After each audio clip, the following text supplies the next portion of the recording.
I'm Casper Van Dien, and I'm a geek. Kill them all. You know what to do. Come on, if you want to live forever. You got caged.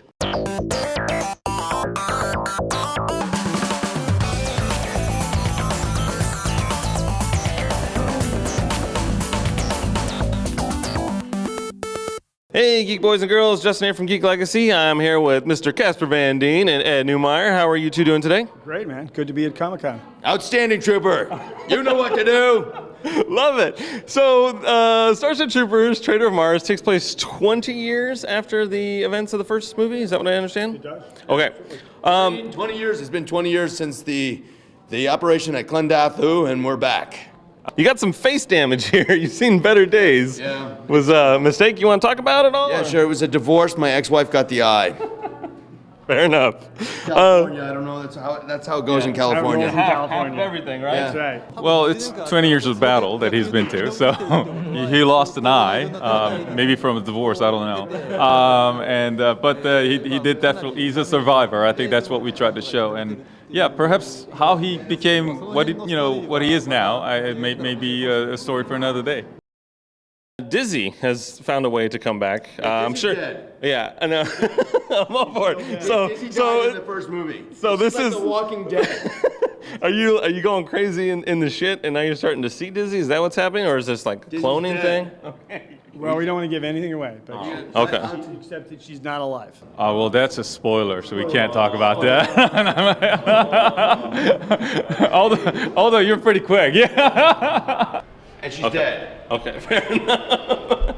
We killed her. Yeah, and you I sent didn't her, kill her. The bugs killed and you her. sent her off into space. Set her up in space. And you know what happened to Spock? Yes, Remember what happened? I do. That didn't happen to her. I'm just gonna say. You did see that movie? You saw that did. Star Trek? Yeah. That didn't happen in our movie. But you know what's cool about it? You have to see. Oh, can't wait. I can't wait. I can't wait.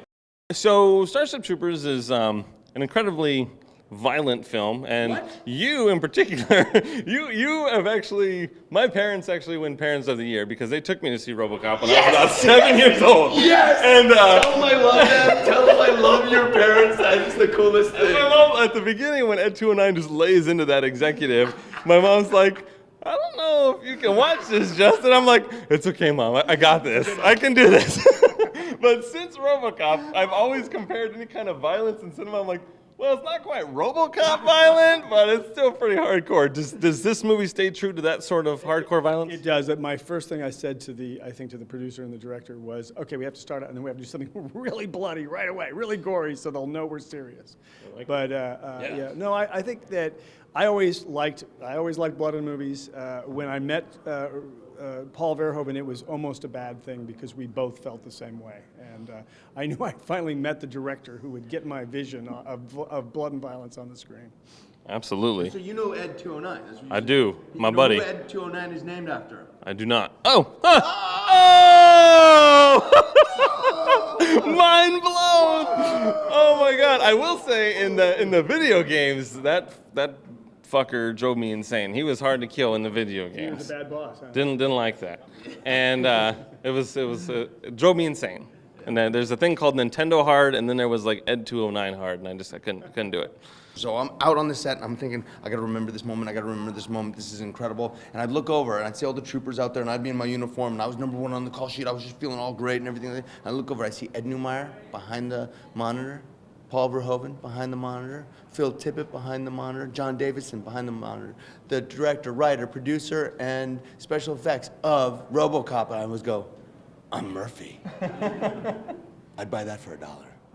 The whole time I was just thinking, this is the most incredible thing, because I was Rico. I wasn't Murphy, but I was Murphy, because I was who didn't want to be Murphy in Robocop with those guys producing? Maybe post-attack Murphy. Like he has a bad scene there. Where he's But it's awesome. I think that actually wins the award for like most bullets fired in a movie over the course of like 30 seconds. Starship Troopers had the most blanks fired up until Michael Bay, I think. Oh, Yeah, I think so. Yeah, I think we did. We did. I saw when he's getting just ripped and getting his hand blown off and shot up 10,000 times, and he's just still standing there. That was nuts. You know, we filmed the scene after that in the hospital where they're trying to save him was filmed at a real emergency room at Baylor Hospital in Texas, and they said, "Oh, we see worse.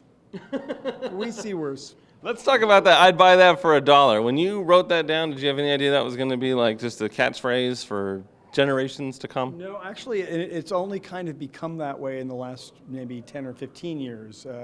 But I just thought it was a catchphrase. Like, you know, when I was a kid, they had all these sitcoms on, everybody had a catchphrase. And so that was the catchphrase for that sitcom, for Bixby Snyder's show. I guarantee you, every one of us behind the camera there have all said it 1,000 times in their life. So you were actually, you got to play Johnny Cage in Mortal Kombat. Yeah. That's what are you trying to say? I'm a that- Jewish actor that can't get a job. no, I love it. I love it. Starship Troopers? No, my two What? favorite What are you trying to franchises, say? my What are you friend, trying to say? that you're amazing. You got Cage! I love it. Fantastic. Now he's a guy that rips people in half, and you yourself were ripped in half in Sleepy Hollow. That's fantastic. Sleepy Hollow made me half the man I am today. And we still love you for it. Thank you both for your time. We're actually really big fans of geek culture, and we would love for you to tell us what you geek out about. Oh my God, I don't know. Comic-Con really is my big geek fest. I love coming down here, and I'm amazed by it. I'm a huge geek. I love movies. I'll watch the worst movies. My fiance, she always goes, I cannot believe what you watch. But I watch it just to see that one moment where somebody just does something, and I look, oh, this is when the director, if he said, I had all the money in the world, all the time, this is how I would have made my movie. That one moment in the movie. So I geek out over movies. I geek out. I love movies. I do love shows too, but I'm a full geek on movies. 実写に比べてっていうのは僕は実は実写でちゃんと、映画を作ったことはないので You know, when you look at it, I mean, I think there might be a question: why not do this in live action, and why in CG animation? I think part of the reason is because it is the best tool set that he has. Because as an animation director, this type of approach and this type of look and recreating the action and scaling up the spectacle. All of that actually factors into what he would like to see on screen, and I think the medium itself really serves that very well.